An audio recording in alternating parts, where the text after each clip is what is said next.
এইমাত্র অন্নপূর্ণা ভান্ডার প্রকল্পকে নিয়ে বিরাট খুশির খবর দিল মুখ্যমন্ত্রী শুভেন্দু অধিকারী। অবশেষে আপনাদের প্রত্যেকের অপেক্ষার অবসান ঘটল।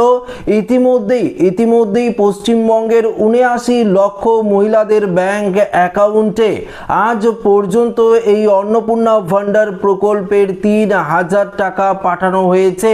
ইতিমধ্যেই মুখ্যমন্ত্রী শুভেন্দু অধিকারীর তরফ থেকে এই নিয়ে একদম স্পষ্ট ভাবে ঘোষণা করে দেওয়া হয়েছে, যা আজকের এই ভিডিওতে আপনাদেরকে একদম বিস্তারিতভাবে জানিয়ে দেব।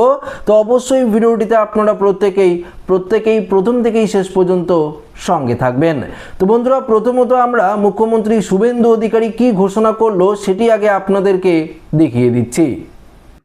আমরা ইতিমধ্যে নির্বাচনে যে প্রতিশ্রুতি দিয়েছিলাম মা বোন দিদিদের আমরা ৩,০০০ টাকা করে অ্যাকাউন্টে দেব, এই প্রক্রিয়া শুরু হয়েছে, আরো চলবে যতক্ষণ না তালিকা সম্পূর্ণ হয়।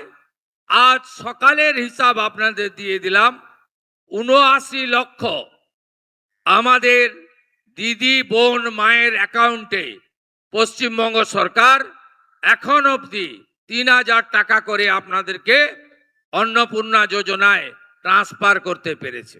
তো বন্ধুরা, আপনারা দেখতেই পারলেন এই মুহূর্তে মুখ্যমন্ত্রী শুভেন্দু অধিকারী সমস্ত পশ্চিমবঙ্গ মহিলাদের জন্য একদম পরিষ্কারভাবে জানিয়ে দিয়েছে যে আজ পর্যন্ত যারা আবেদন করেছিলেন এই অন্নপূর্ণা ভান্ডারের জন্য তাদের অ্যাকাউন্টে, যাদের ভেরিফিকেশন প্রসেস কমপ্লিট হয়েছে তাদের অ্যাকাউন্টে ৩,০০০ টাকা পাঠানো হয়েছে এবং এই সংখ্যাটা আজ পর্যন্ত ৭৯ লক্ষেতে পৌঁছে গেছে।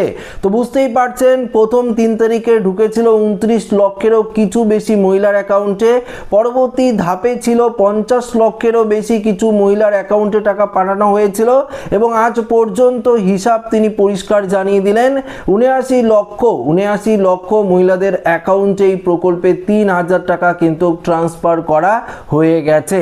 আবারও ধাপে ধাপে ভেরিফিকেশন প্রসেস কমপ্লিট হবে এবং এই প্রকল্পের যে টাকা সেটা আপনাদের ব্যাংক অ্যাকাউন্টে কিন্তু ঢুকতে থাকবে। তাই আমি বারবার আপনাদেরকে বলছিলাম আপনার ব্যাংক অ্যাকাউন্টের সঙ্গে আধার কার্ডের লিঙ্ক, ডিবিটি লিঙ্ক অবশ্যই করিয়ে নেবেন, না হলে এই প্রকল্পের টাকা আপনাদের অ্যাকাউন্টে এসে আটকে থাকবে, তখন আপনারা এই প্রকল্পের টাকা থেকে বঞ্চিত হয়ে যাবেন। তো আশা রাখবো ভিডিওটি প্রত্যেকের ভালো লেগেছে। ভিডিওটি ভালো লাগলে লাইক করবেন, বন্ধুদের সাথে শেয়ার করবেন, নতুন হয়ে থাকলে চ্যানেলটিকে সাবস্ক্রাইব করে আমাদের সঙ্গে জুড়ে থাকবেন। ধন্যবাদ।